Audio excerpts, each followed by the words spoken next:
There comes a time in a man's life when difficult decisions must be made. For example, should one fight or give up? I believe that nothing could make my wife act the way she did. I had been married to her for 25 years, and we had 3 children. Macy, our youngest daughter, is my little girl, and she's 18. Mike is 20 and serves in the Navy.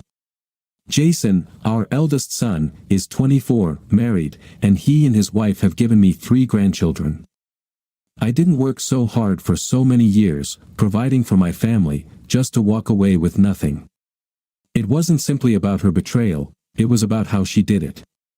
After 27 years together, I think she got bored and decided to spice up her life. I'm absolutely certain she thought I was oblivious, a fool who would never suspect she was capable of cheating. I understood her feelings, she was convinced I would never hurt her. Maybe I was just a lovesick fool, or maybe I put my trust in the wrong person. My name is Wallace Banks, and my wife is Marion.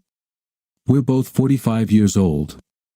Some might call us a middle-aged couple, but I don't see it that way. I run 3 miles a day, eat well, and love my family. Isn't that what a man is supposed to do, take care of his family? Marion had been my pillar of support throughout our 25 years of marriage, and she laid its foundation during the couple of years we dated before getting married. Marion was always the one who held our family together. She was there for every wedding, hospital visit, and funeral. And after all the challenges and hardships we faced, she remained steadfast, like a rock. So why am I sitting here alone in our family home, waiting for the children to come back? Well, here's why. Over the past year, Marion had become somewhat distant. She didn't leave the house as often as she used to, and she seemed to be lost in deep thought most of the time. Whenever I asked her what was wrong, she would simply brush it off or say, "Nothing serious." In the last 3 months, I couldn't ignore her behavior anymore, and I kept reminding her that we were husband and wife. We had always stood by each other, and nothing would ever change that. Then, for the first time in a long while, she smiled.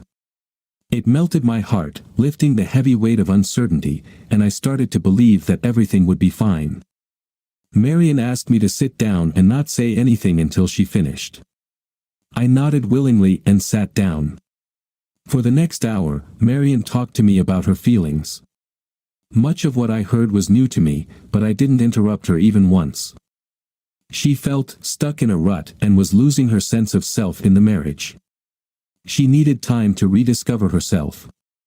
She wanted to live on her own for a while to, as she put it, find herself. Marion explained that she had been feeling out of place for the last few years. Now that our youngest daughter, Macy, was going off to college, it was time for her to live her own life. Finally, Marion told me that she had already found a suitable apartment and would be moving out the day after Macy left for school. I don't remember the moment when Marion finished her long-winded speech and left the room. It was as if I blacked out, and I found myself in a kind of numb stupor. The next thing I recall is Macy leaning over me, gently shaking my shoulder, asking with concern what had happened. It was 2 a.m., and she had just returned from a date. When I looked up at her, Macy gave me a long, knowing look and asked, "Mom told you, didn't she?" I asked her when she found out. Macy replied that Marion had told all of them about her plans to leave about 3 months ago. That I stared at my daughter in disbelief and asked why she hadn't told me earlier, knowing what her mother was planning. She looked away and muttered that Marion had made her promise not to say a word. At that moment, I felt not only that my wife had shattered my trust, but that my children had betrayed me too.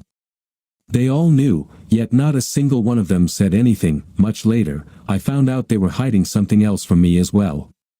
But I had a feeling that sooner or later, all of this mess would come to light. Later, I learned that Marion had been having an affair for 3 years, with a younger man named James, who was 33. According to her, my wife at the time felt it was something she had to experience. I didn't have to think about it for long. I decided that neither Marion nor the marriage was worth fighting for. If she wanted a divorce and to leave, I'd let her, but not without a price. The price for Marion would be the house and my pension. She wants to leave. Fine, so be it, but I'm not giving her the house I paid for, just because she wants to move on with her life. I also refuse to pay for her betrayal. So, you sneak around behind my back, decide to leave, and I'm supposed to pay you for all the years you've been lying to me? Not a chance. That's never going to happen. And just like that, with the stroke of a pen, a 25-year marriage came to an end. She left, taking everything that belonged to her or anything I allowed her to have. On that final day in court, I wished her well, walked out of the courtroom, and moved on with my life. It took 7 long years before I saw Marion again. The first thing I did after gaining my freedom was to go deep-sea fishing. It turned out to be one of the best decisions I'd ever made. The solitary, peaceful time spent among the softly whispering blue waves and the playful cries of seagulls. I enjoyed it so much that I sold my old house on land and used the money to buy a new one, on the water. At the same time, I filed the paperwork for my pension, cashed out my account, and planned my next steps. I had $450,000 in the bank, and with the current interest rate, I would be receiving $2,500 a month, for the rest of my life.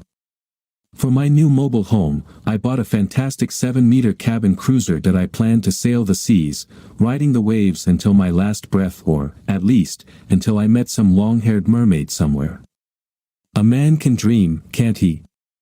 As they say, the call of the sea was exactly what I needed. Life moves pretty fast, and it's been almost 7 years now that I've been a free sailor, weathered by every wind.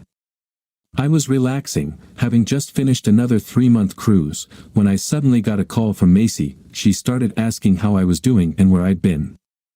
I asked her what was going on and why she needed me, because her tone sounded like she was fishing for information.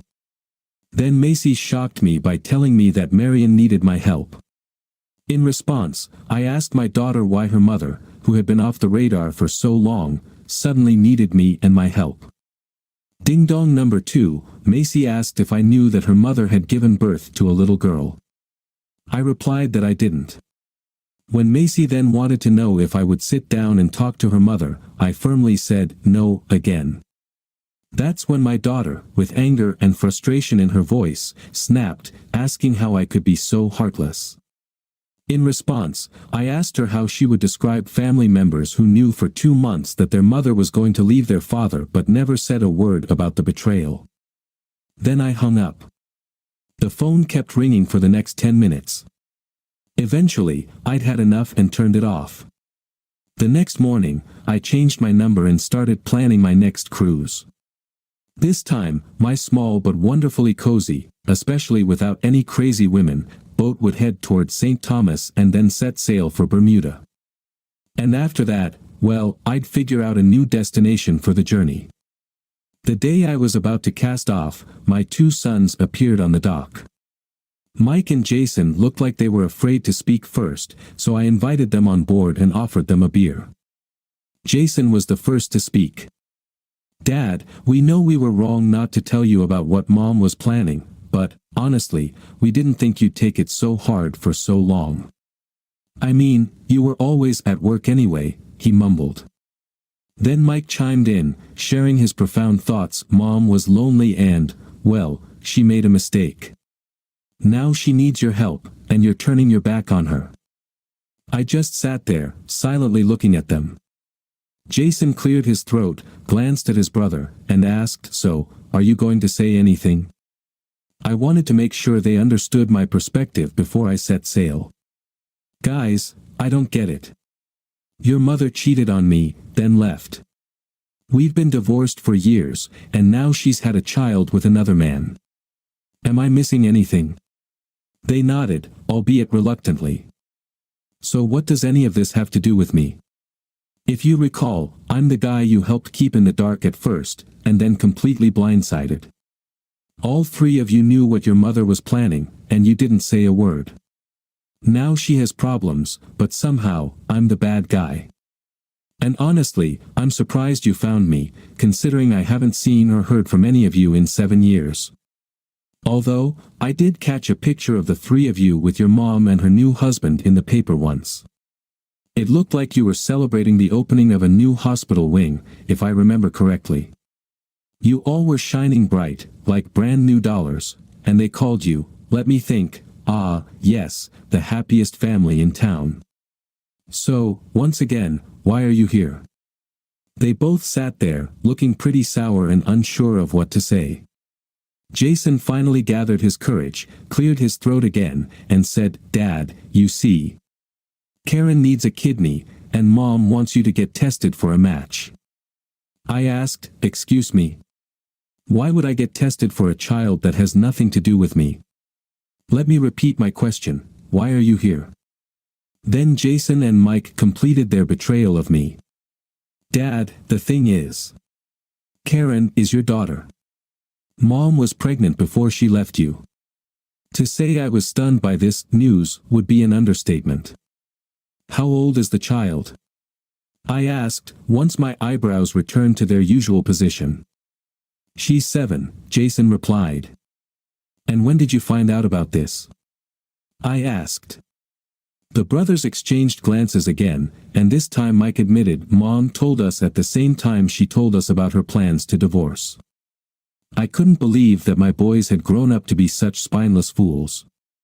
I had always taught them to do the right thing, and they turned out to be such a disappointment. Realizing there was nothing left to say, and no point in continuing the conversation, I stood up, walked to the door, and opened it. Holding it wide, I nodded toward the exit and gave them a meaningful look until they understood. Rising from the bench, they both hurried onto the dock and were gone within a minute. I was making my final preparations before setting sail when Marian herself appeared on the dock. I had already weighed anchor and was pulling away from the pier when she quickened her pace, rushed to the edge, and jumped aboard. The boat had drifted about 2 meters from the dock when I cut the engines. I was just about ready to throw her overboard when suddenly a little girl appeared on the pier, calling for her mom. That I yelled at Marian to get the hell off my boat. In response, she quickly pulled out a pair of handcuffs, as if by magic, and hastily cuffed herself to the deck cleat, sitting down beside it. Wallace, I know you hate me right now, but Marian gestured toward the girl on the pier, her voice pleading, she needs your help. Karen will die without a kidney. Please, don't punish her for what I did. I know you're angry, Wallace, but I also know you're better than this. I looked at Marian and said, no. I'm not the kind, forgiving person you used to know anymore. Inside, I'm dead, and that's because of you. So, no, I'm not going to help you or her. Damn it, I never even knew she existed, and as far as I can tell, you never planned to tell me. So, to me, you and our sorry excuse for a family are dead. While she sat there, hunched over, rattling her chains and whining at the gangway, I pulled my axe from its case and approached her. I was just about to chop through the spot where she had chained herself when a thought struck me. This could be my second chance to fix what had gone wrong the first time. Marian, I've changed my mind, I said. I'll help Karen, as much as I can. But it's going to cost you. Marian was so happy that I agreed to help Karen that she immediately blurted out, I'll do anything. I docked the boat again, and Jason came with a key to unlock his mother, who was now excited with joy. Afterward, I immediately called my lawyer to explain my plan, which he was to put into proper written form. The next day, we arrived at the hospital, my lawyer and I. When Marian saw my representative, she started to look a bit concerned. The doctor took a blood sample, left for a while, and then returned with a positive match. So, I could donate my kidney. Marian was thrilled, until my lawyer announced my conditions to her and my older children, who were also present. In order to save Karen, they had to officially relinquish their parental rights to her. Marian, all the years we were married, I was the one always making sacrifices. Neither you nor the kids ever gave anything up, it was always me. When you wanted a new car, I traded mine in and got you the one you liked. When the kids wanted something or to go somewhere, I was the one who was left out. I missed their childhoods because I was working like a mule to give them the best, and what did I get in return? Betrayal, From all of you, I said, gesturing toward my former family, huddled against the opposite wall. And now, Marion, you need my help. Well, it's your turn to sacrifice something. If you love her, let the girl go, or you can take your chances waiting for another donor. I hadn't even finished when Marion screamed, I will never give up my child. My lawyer and I stood up and, without saying a word, headed for the exit. Jason and Mike jumped up, trying to physically stop me. My lawyer warned them in a steely tone that if they so much as laid a finger on me, they'd be spending the next 10 years in prison. The boys hesitated for a moment, but then Macy jumped in, shouting, how will you sleep at night knowing you're killing our little sister? I stopped, looked her in the eye, and asked, and how do you sleep at night, knowing you threw your father away? No guilt. Well, I'll sleep just like that. What happened at the hospital was the beginning of World War III. Over the next few days, they almost hit me with a court order to prevent me from leaving the country. But I started my engine just in time and pulled away from the pier, drifting about 100 meters out, calmly floating on the waves, ignoring the shouting and waving from the dock. A while later, when the bailiff came back on a speedboat, I revved my own engine, and took off. They would have had to chase me along the coast for about 400 miles before I'd even think about raising the sails. The official gave up when we crossed into international waters. Eventually, I stopped about 10 kilometers offshore. Once I was within cell range, I called my lawyer to get the latest updates from land. He told me Karen's condition was getting worse and that Marion wanted to talk. I asked him to set up a video conference. During the call, Marion started by pleading with me again not to go through with what I'd said. I laughed and replied, this is exactly what you did to me. The three of you conspired and threw me away. So, Marion, if you won't accept my terms, all I have left to say is, goodbye. In the end, Marion had no choice but to agree to my demands. On the day I showed up at the hospital, I arrived with representatives from Child Protective Services. Just in case, I had also hired 2 retired police officers to ensure everything went smoothly. No one, except me, was allowed to take Karen out of that hospital. The kidney transplant surgery went well. On the 3rd day of our stay, Marion entered my hospital room accompanied by a man. He introduced himself as James Paxton, her current husband. The very lover she had left me for extended his hand for a greeting, but I ignored that friendly nonsense and got straight to the point, asking what this pair wanted from me now. It turned out they were there to tug at my heartstrings again and appeal to my sense of compassion. The only problem was that I didn't have either anymore. Marion and the kids had successfully severed them. So, her husband changed tactics and offered me money. This was getting ridiculously amusing. They somehow thought they could buy me off. Naturally, they were in for another disappointment. On December 4, 2007, Karen and I were discharged from the hospital. Child Protective Services filed charges against Marion for interfering with the guardianship process. Her court hearing was scheduled to take place in 3 weeks. During our discharge, my security guards escorted us, their hands on their gun holsters in case anything unexpected happened. Karen and I were put into a car and taken straight to my boat. One of the guards boarded first to make sure there was no one else inside. Despite all the precautions, my gut told me something was off, so as soon as we got the all clear, we set sail immediately. As we sailed away from the shore, Karen cried for the first 2 hours, until I called her below deck and opened her cabin. Inside, she found every type of Barbie and Bratz doll imaginable, plus the latest and coolest iPod. A little later, Karen asked me to hold on to her phone. She shared a secret with me. Her mother had told her that she would be able to find Karen if the phone was kept on the top deck.